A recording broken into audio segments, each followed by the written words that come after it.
operating forever. You know, it never stops operating as long as you feed it hydrogen and of course oxygen from the air. So as long as this is operating, it will keep charging the battery, so the battery will never have to be recharged. So here you'll have an electric car that doesn't have to be recharged.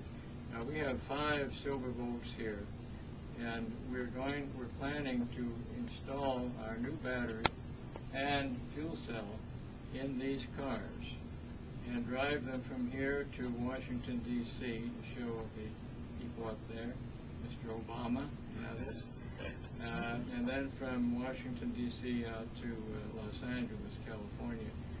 And we'll drive the 5 in a caravan with press stops along the way to the major cities, and we'll invite notable people to drive these cars between cities. So between here, for example, here and Orlando may be our first stop. 5 cars. So we'll invite 5 well-known people to drive these cars, and then Orlando 5 other people who will drive the cars to the next stop, which might be Atlanta, and so on. So by the time we get out to California, where the word would have gotten around that here's a fleet of electric cars that never have to be recharged, and so that's the way the auto industry will go in the future. But that may be a few years ahead. We may be a few years ahead of the curve there. The auto industry right now is concentrating on what is called a plug-in electric car that I described earlier, which is a car with a battery and an engine. In the case of General Motors, it's a lithium battery. It will take the car 40 miles, and then the engine kicks in and charges the battery. So all these car companies are now concentrating on this kind of a car, plug-in electric car, the battery and an engine. The concept of going from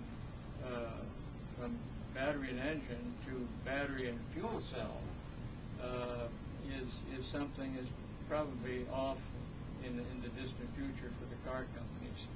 But that's the way it will go in the future.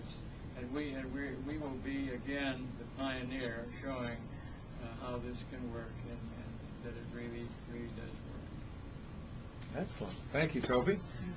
Dan, did you have any questions at this point? I was wondering, like, say that Prius, whatever it's called. Prius.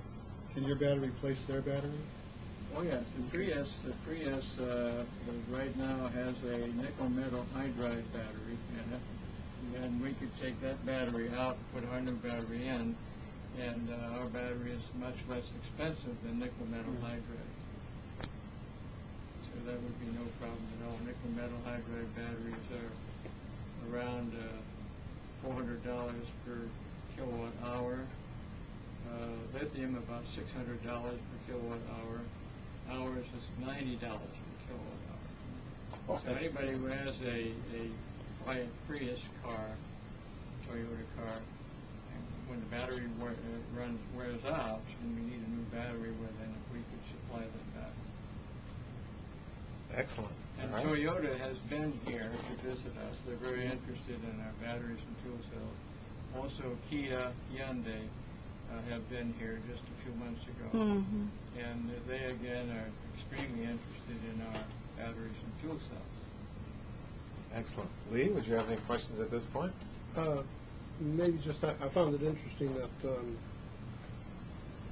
you're not necessarily relying on the retail market. While it's there, you already have, you've done number of sales with, I think, utility companies, but just for testing purposes or initial orders, you've got utility companies available, or something specialized uses that can fill orders regardless of the retail market. Yes, well, we have a lot of orders already for electric propulsion systems for electric cars. Electric propulsion system is the battery and fuel cell, plus an electric motor, controller, wiring harness, instrumentation, and other things. And we have a lot of orders for power plants. Now, a power plant is also it's a combination of a battery and a fuel cell again.